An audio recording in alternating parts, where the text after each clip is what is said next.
देखिए उस दिन खगेश्वर गुप्ता किस तरह से बच रहा था, किस तरह से बहलाने का फुसलाने का प्रयास कर रहा है, उसी की तस्वीर मैं आपको दिखा रहा हूँ। 60 लाख रुपए आपके हस्तक्षेप दखल के बाद ये हुआ है बता रहे हैं। क्या वो तो घर ही बनवाए थे ना सर, मुआवजे के लिए सब चीज था। किसका घर बनवाए थे आप? और आपसी सहमति से लेन देन भी हुआ था। कितना परसेंट दिए थे? तो फिर नुकसान नहीं है सर, वो तो क्या था, घर का था जो हम लोग मुआवजे के लिए बनाए थे। उस टाइम एनटीपीसी में जो भी मुआवजा के लिए सब चीज बनाए थे, बहुत सारा घर बना। कहीं कुछ बात छुपा तो नहीं रहे? कहानी क्या है असल, ये तो बता दिए, जानने आए। कहानी वही है ना सर कि मुआवजा के लिए सब हुआ था, मुआवजा मिला भाई, अब हम लोग आपस में बंटवारा कर लिए, खत्म कहानी। नमस्ते, मेरा नाम हरपाल है और आप टीचेन 24 देख रहे हैं। एनटीपीसी तलाईपल्ली कोल उत्खनन के लिए भू अधिग्रहण के मामले में मुआवजा का घोटाला किया गया है। इसकी कहानी में आपको कुछ दिनों पहले दिखाया। घोटाले के मामले में खगेश्वर गुप्ता उर्फ जनार्दन गुप्ता जिस तरह से अमीर राठिया की जमीन पर निर्माण करके 49,60,000 लगभग 50 लाख रुपए अपने खाते में ट्रांसफर करा लिया था। जब इसकी खबर दिखाए प्रशासन हरकत में आई और प्रशासन पुलिस ने खगेश्वर गुप्ता को गिरफ्तार कर लिया है। टीएन 24 की ये खबर का बड़ा असर हुआ है।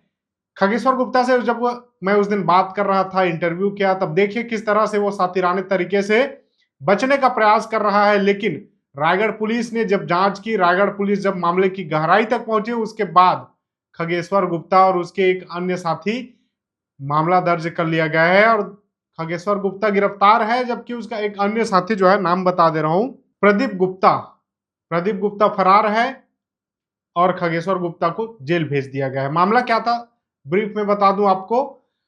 एनटीपीसी तलाईपल्ली के द्वारा आसपास के गांव में, तिलाईपाली, बिछे नारा, इस तरह के आसपास के गांव में भू अधिग्रहण किया गया है। वहां से कोयला निकालना है, लेकिन जिन किसानों की जमीन का एनटीपीसी ने अधिग्रहण किया है उन किसानों को मुआवजा मिलना था। सर्वे के दौरान मुआवजा रकम कुछ कम बना, तो प्रदीप गुप्ता, खगेश्वर गुप्ता और कई अन्य शासकीय कर्मचारी, मैं बार बार कह रहा हूं, शासकीय कर्मचारियों की संलिप्तता से मुआवजे की राशि को बढ़ाया गया और मुआवजे की राशि बढ़ा करके जिसका 21 लाख रुपए मुआवजा बन रहा था, उसे लगभग 70 लाख रुपए मुआवजा दिए और उसी में से 50 लाख रुपए खगेश्वर गुप्ता ने अपने नाम पर, अपने साथी प्रदीप गुप्ता के नाम पर और अपने अन्य रिश्तेदारों के नाम पर चेक में साइन करा के आहरण कर लिया। इसकी शिकायत अमीर राठिया ने थाने में की। थाने में शिकायत के दौरान जांच किया गया। जांच में अब मामला क्लियर हो गया है कि खगेश्वर गुप्ता, प्रदीप गुप्ता और उसके अन्य रिश्तेदार और कुछ कर्मचारी मिलकर षड्यंत्र किए और मुआवजे का घोटाला किए हैं।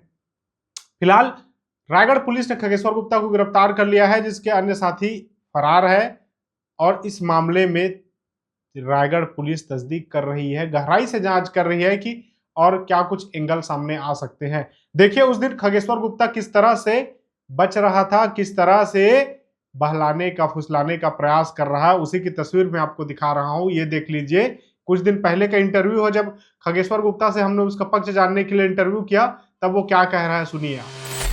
तो देखिए, जिनके ऊपर 49,50,000 रुपए अपने और अपने परिवार के रिश्तेदारों के ऊपर ट्रांसफर करने का आरोप लग रहा है। खगेश्वर मेरे साथ है, उनसे बात करते हैं।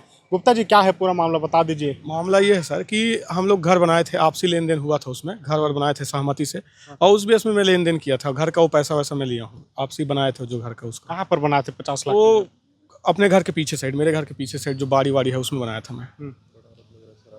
आप कह रहा है कि मैं शराब के नशे में था और गुप्ता जी मेरे से साइन करवाए और अपने रिश्तेदारों के नाम और खुद के नाम लगभग 49,50,000 रुपये ट्रांसफर करवाए हैं। जी सर, जो दारू के नशे में था बोल रहा है, वो जो हम लोग के साथ गए थे वो था, उसका बेटा था, उसकी बेटी थी और उसका दामाद भी था, और बैंक में गए थे, सारा चीज़ हुआ था। वो चीज़ कोई नशे वशे में नहीं था, सारा चीज़ वो थी। लेन देन आखिर है क्या, किस चीज़ के लिए लेन देन? घर का था सर, आपसी लेन देन था, घर वर बनाए थे। आप घर बनवाए थे? हाँ हाँ, घर का था। कितने का घर बनवाए थे? वो घर था मेरा करीबन, उसमें वही 50 लाख आसपास था, 50-52 लाख का। तो उसमें कुछ आपसी लेन देन करके उसमें सब चीज़। तो मुआवजा के लिए ही बनाए थे? हाँ, मुआवजा के लिए था। कितना मुआवजा मिला था उसमें? उसमें उसको टोटल मुआवजा मिला था 70 लाख कुछ था उसमें, बाकी उसका भी था और कुछ मेरा भी था। अच्छा, केवल अमीर राठिया के नाम पे और किसान जो है गांव के, उनके नाम पर भी जमीन का जैसे प्रथम पत्रक बना, उसमें मान लीजिए किसी का 6 लाख रुपए मुआवजा बन रहा है, तो द्वितीय पत्रक जो तैयार हुआ है उसमें सीधा 60 लाख रुपए आपके हस्तक्षेप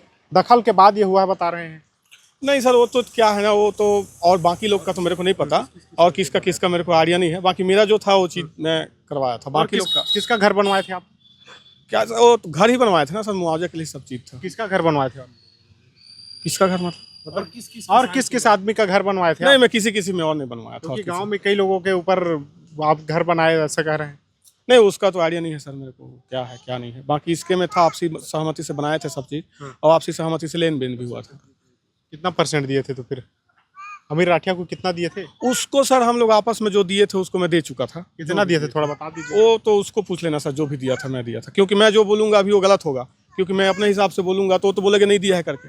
बाकी उससे पूछ लेना आप, जो भी है जैसे भी है, जितना लेन देन हुआ था। कितने का मुआवजा मिला टोटल? उसको आप जो 50 लाख का घर बनाए थे उसमें मेरे को 49,50,000 लिया सर ने उससे। 50 लाख का घर बनाए थे, 50 लाख का 53 लाख या 54 लाख कुछ था। तो नुकसान में कैसे घर बनाए? नुकसान नहीं है सर, वो तो क्या था, घर का था जो हम लोग मुआवजा के लिए बनाए थे। उस टाइम एनटीपीसी में जो भी मुआवजा के लिए सब चीज बनाए थे, बहुत सारा घर बना एक था। चीज मैं समझ नहीं पा रहा हूँ, मान लीजिए मेरे पास 5 रुपए है और उस 5 रुपए को मैं किसी के ऊपर इन्वेस्ट कर रहा हूँ तो उम्मीद है कि 6 रुपए मिलेगा। आप तो नुकसान में जा रहे हो। 53 लाख का घर बनाए और 49 लाख रुपए रिकवर कर रहे हो। नहीं तो उसको भी ना कुछ दिया ना सर, वो आपसी लेन देन में जो भी था उसका कुछ उसके नाम से वो सर्वे हुआ था उस चीज़ के, तो आपसी लेन देन किए थे उससे। कहीं कुछ बात छुपा तो नहीं रहे? नहीं सर, वैसा कुछ बात नहीं, आप उससे पूछ लेना, सारा चीज़ पूछ लेना, जो भी है जैसा भी है कहानी, है ना, जो भी कहानी है उसको पूछ लेना। आपको तो मिले होगे उससे, आप बताया भी होगा जो भी चीज़।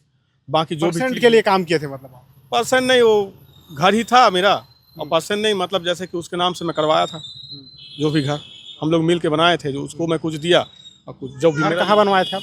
मेरे घर के पीछे साइड वाड़ी में था सारा घर, बहुत घर था मेरा। किसका जमीन में था? वो आबादी जमीन था, मेरा ही जमीन था। आबादी जमीन का मुआवजा अमीर राठिया को कैसे मिल गया?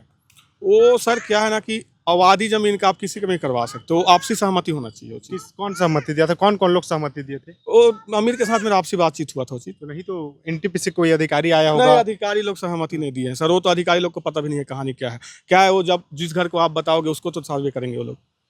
कहानी क्या है असल, ये तो बता दीजिए, जानने आए हैं। कहानी वही है ना सर कि मुआवजा के लिए सब हुआ था, मुआवजा मिला भाई, अब हम लोग आपस में बंटवारा कर लिए, खत्म कहानी। अब क्यों आरोप लगा रहे अब हैं? उसको तो आइडिया नहीं है सर, उससे मैं मिला नहीं हूँ अभी, कहानी क्या चल रहा है, अब क्यों आरोप लगा रहे हैं, क्या पता लोभ में लगा रहे हैं कि क्या में लगा रहे हैं। ठीक है, ठीक है। ये देखिए खगेश्वर गुप्ता जी हैं, ये बता रहे हैं कि पुराना लेन देन है, घर बनाए थे, मुआवजे के लालच में घर बनाए थे, लेकिन पैसा मिला नहीं। जो पैसा मिला, जितना रकम लगा कर ये घर बनाए थे उतना रकम मिला भी नहीं।